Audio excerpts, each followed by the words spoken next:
नमस्कार दर्शकों, हिंदू धर्म की विशालता और विविधता अद्भुत है। ये एक ऐसे विशाल वृक्ष के समान है जिसकी शाखाओं पर अनेक विचारधाराएं और परंपराएं पनपती है।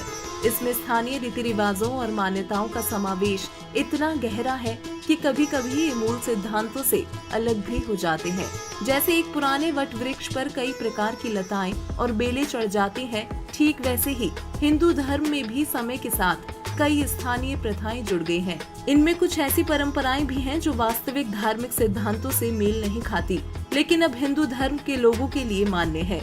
जी हाँ दर्शकों, हम बात कर रहे हैं बलि प्रथा के बारे में।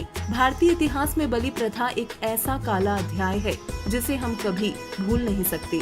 ये एक ऐसी क्रूर परंपरा है जिसमें देवताओं को प्रसन्न करने के नाम पर जानवरों और कई जगहों पर इंसान की भी बलि दी जाती है।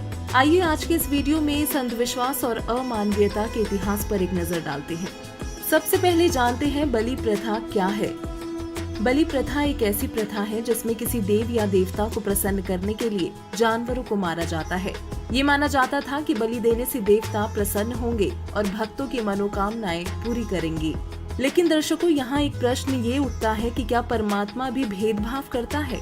क्योंकि एक तरफ तो हम कहते हैं कि सबका मालिक एक है, अर्थात चींटी से लेकर हाथी और राजा से लेकर रंग को बनाने वाला मालिक एक ही है। विचार करने वाली बात है, क्या वो परमात्मा अपने ही एक बच्चे को खुश करने के लिए दूसरे बच्चे की बलि लेकर प्रसन्न हो सकता है? या कोई माता अपने बच्चे की हत्या करने वाले से कभी खुश हो सकती है? नहीं ना। इसी तरह पूर्ण ब्रह्म इस संसार में मौजूद सभी जीवों का माता पिता है, तो फिर उसके जीवों का गला काटने वालों से वो कैसे खुश हो सकता है? एक तरफ तो उसके जीवों को मार रहे हो और दूसरी तरफ उसे प्रसन्न करके उससे लाभ प्राप्त करने की बाट देख रहे हो। दोनों चीजें एक साथ कैसे हो सकती हैं? दर्शकों, हिंदू धर्म के पवित्र चारों वेद व चारों वेदों का सारांश पवित्र श्रीमद् भागवत गीता हमारे सदग्रंथ है। इन सदग्रंथों में भगवान का विधान दिया गया है, जिनमें कहीं भी बलि प्रथा का वर्णन नहीं है। इनके अलावा यदि किसी पुराण या उपनिषद में बलि प्रथा का वर्णन है तो वो पूर्ण परमात्मा का आदेश नहीं है। उसे मानना परमात्मा के विधान का उल्लंघन करने के समान है। जैसे एक समय एक व्यक्ति की दोस्ती एक पुलिस थानेदार से हो गई। उस व्यक्ति ने अपने दोस्त थानेदार से कहा कि मेरा पड़ोसी मुझे बहुत परेशान करता है। थानेदार ने कहा कि मार लट, मैं आप निपट लूंगा। थानेदार दोस्त की आज्ञा का पालन करके उस व्यक्ति ने अपने पड़ोसी को लठ मारा। सिर में चोट लगने के कारण उस पड़ोसी की वहीं मृत्यु हो गई। उसी क्षेत्र का अधिकारी होने के कारण वो थाना प्रभारी अपने दोस्त को पकड़ कर लाया, कैद में डाल दिया तथा उस व्यक्ति को मृत्यु दंड मिला। उसका दोस्त थानेदार कुछ मदद नहीं कर सका, क्योंकि राजा का संविधान है कि यदि कोई किसी की हत्या करेगा तो उसे मृत्यु दंड प्राप्त होगा।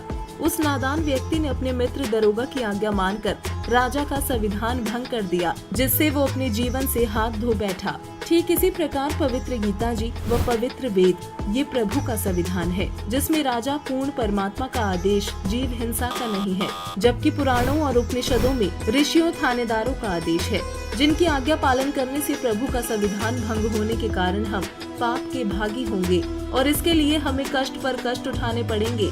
इसलिए पशु बलि, जीव हिंसा हमें नहीं करनी चाहिए, क्योंकि पवित्र श्रीमद् भागवत गीता अध्याय 16 श्लोक 23 में कहा है कि जो शास्त्र विधि को त्याग कर मनमाना आचरण करते हैं, उनको ना कभी सुख होता है, न सिद्धि प्राप्त होती है और ना ही उनका मोक्ष होता है।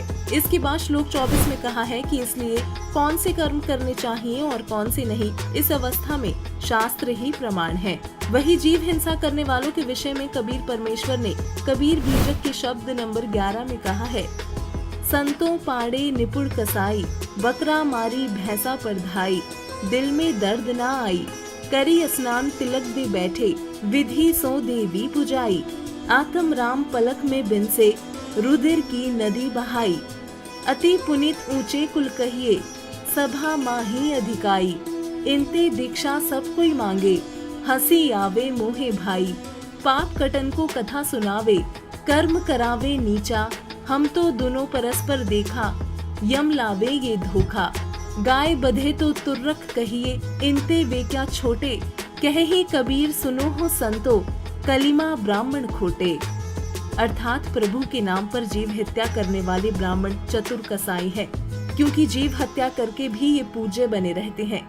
ये देवी देवताओं के निमित्त बकरा मारकर भैंसे पर भी धावा बोल देते हैं। इनके दिल में करुणा नहीं आती। ये स्नान करते हैं, तिलक लगाते हैं, फिर पूजा करने बैठते हैं और देवी देवताओं की पूजा करवाते हैं, परंतु जिनमें अंतर्यामी रूप में पूर्ण परमेश्वर जीव के साथ रहता है, उसी आत्म राम के सामने जीव हिंसा कर उन प्राणियों को क्षण मात्र में मार डालते हैं और रक्त की नदी बहा देते हैं।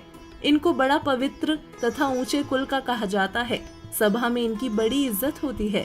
इन्हीं से सब लोग नाम दीक्षा मांगते हैं। इन्हीं के लोग चेले बनते हैं। ये पाप काटने के लिए कथा सुनाते हैं, परंतु कर्म नीच जीव वध कराते हैं। इसलिए जब इनके कथा तथा कर्म का मिलान किया जाए तो यही लगता है कि यमराज ने इनके माध्यम से मनुष्य पर धोखे का जाल डाल रखा है। जो गाय मारते हैं वे तुर्क कहे जाते हैं, परंतु क्या जीव वध करने वाले हिंदू पंडित उनसे कम है? कबीर साहिब कहते हैं कि हे संतो सुनो, जीव वध करने वाले मुसलमान हो चाहे हिंदू ब्राह्मण, दोनों ही गलत हैं। उनके विषय में सूक्ष्म वेद में कहा गया है, बात करते हैं पुण्य की, करते हैं घोर अधर्म, दोनों दिन नरक में पड़ी, कुछ तो करो शर्म। दर्शकों, वहीं दूसरी तरफ संत रामपाल जी महाराज समाज में व्याप्त सभी कुपरंपराओं को समाप्त कर शास्त्र अनुकूल भक्ति बताकर एक स्वच्छ समाज का निर्माण कर रही हैं। उनके अनुयायी किसी भी प्रकार से जीव हिंसा नहीं करते, क्योंकि संत रामपाल जी महाराज के सत्संग प्रवचनों को सुन व समझकर वो परमात्मा के विधान से पूर्ण रूप से परिचित हो चुके हैं। दर्शकों, पूर्ण परमात्मा की सच्ची भक्ति विधि को अपनाकर ही हमारे सर्व दुख दूर हो सकते हैं, न कि परमात्मा के बच्चों की हत्या करके।